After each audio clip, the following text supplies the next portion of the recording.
কোকৰাঝাৰ জিলাৰ কালিপুখুৰী আঞ্চলিকৰ জৰেগাঁও কিৰণ সংঘৰ সৌজন্যত আজি কাটিগাছা পালন কৰিল।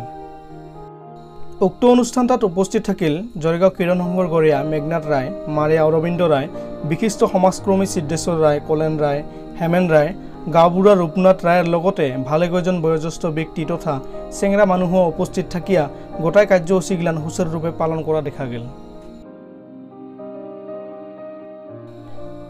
জৰেগাঁও কিৰণ সংঘৰ লগত জড়িত হৈ থকা যিগিলান মানুহ ইতিমধ্যে মৰণক সাপটিয়া লৈছে উমা খুতুনকুৰীয়া 1 মিনিট মৌনব্ৰত পালন কৰা দেখা গেল অনুষ্ঠানটাৰ আৰম্ভণিতে।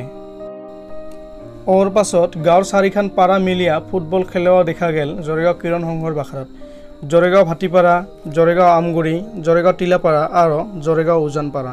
এইখন খেলাত চূড়ান্ত খেলাখনত জৰেগাঁও ভাটিপাৰাই জৰেগাঁও আমগুৰিক 1-0 গলত পৰাস্ত কৰি জিকিব সক্ষম হ'ল।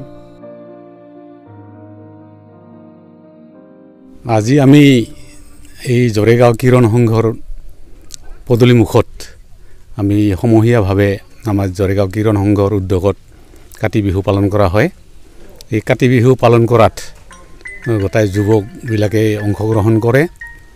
ইয়াতে প্ৰতি বছৰে আমি আচলতে পালন কৰোঁ। বিশেষকৈ আমাৰ ৰাজবংশী জাতিটা একদম খেতিৰ লগতে লাগি থকা জাতি। খেতিয়ে আমাৰ জীৱন নিৰ্বাহ। গতিকে সেই খেতিখিনিৰ ওপৰতে আমি বাচি থাকোঁ আৰু জীৱনখিনি কাটিব লগা হয়। সেই উপলক্ষে আমি খেতি পথাৰত এতিয়া ইমান পৰিশ্ৰমৰ পাছত এতিয়া ধানবিলাক লহপহকৈ বাঢ়ি আহিছে আৰু কেইদিনমান পাছতে ধানৰ শীষবিলাক ওলাব।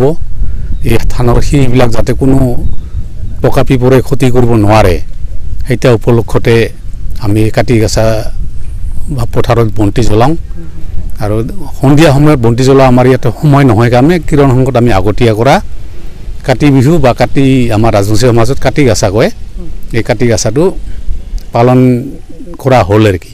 মই প্ৰথমতে সোণাৰ কমতাপুৰ চেনেলক আমাৰ কিৰণ সংঘৰ তৰফৰ পৰা ধন্যবাদ জনাইছোঁ যে আজি আমি কিৰণ সংঘৰ উদ্যোগত আজি আমি সৰুৰ পৰাই যেতিয়াৰ পৰা আমি জনা হৈছোঁ তেতিয়াৰ পৰাই দেখি আহিছোঁ যে আহিন মাহৰ একেবাৰে শেষৰ দিন সংক্ৰান্তিৰ দিন অহাকালি হ'ব কাতি মাহৰ 1 তাৰিখ। যে আমি এই সংক্ৰান্তিৰ দিনত জৰেগাঁও কিৰণ সংঘই যে আজি কাটিগাছা যিটো কোৱা হয় আমাৰ ৰাজবংশী ভাষাত, আমি এই কাটিগাছাটো কিৰণ সংঘৰ জৰিয়তে সংক্ৰান্তিৰ দিনৰ ঠিক 9টা বজাৰ আগতে আমি পতাকা উত্তোলন কাৰ্যসূচী ৰাখোঁ আৰু তাৰপিছতে খেলা ধূলা এটা কাৰ্যসূচী ৰখা হয়। সেইটো খালি অকল গাঁৱতে ৰখা হয় আৰু কি। গাঁৱৰ যিখিনি খেলুৱৈ বন্ধুসকল তেওঁলোকে যিমানজন ওলায় তাৰ ভিতৰতে পাৰ্টি বনাই দল বনাই খেলখন খেলোৱা হয়। আমাৰ কিৰণ সংঘৰ যিবিলাক কিৰণ সংঘটো গঢ়ি তোলাত বহু ব্যক্তি ইতিমধ্যে আমাৰ মাজৰ পৰা হেৰাই গৈছে।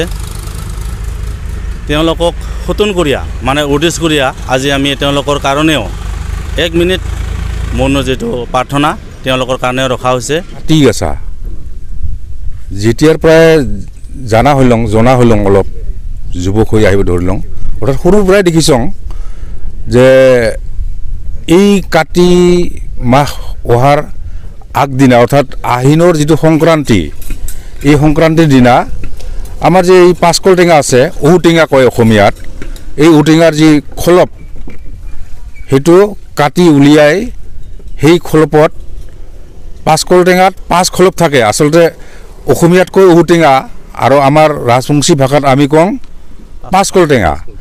মই ভাবোঁ এই আমাৰ শব্দটোৱে বেছি এপ্ৰপ্ৰিয়েট নিচিনা লাগে। তাৰমানে 5 খলপ থাকে যিহেতু পাঁচকল, এইটো বেছি যুক্তিসংগত বুলি মোৰ ব্যক্তিগত ধাৰণা আছে। এই পাঁচকল টেঙা কাটি পেলাই 5 খলপটো উলিয়াই আমি সেইটো গধূলি চাকি হিচাপে ব্যৱহাৰ কৰা হয়। খেতি পথাৰত এই চাকিটো জ্বলোৱা হয়। কোনো এডাল মাৰিৰে সেইটোক থিয় কৰাই তাৰ ওপৰত দি পেলাই তাত মিঠাতেল শলিতা দি পেলাই জ্বলোৱা হয়।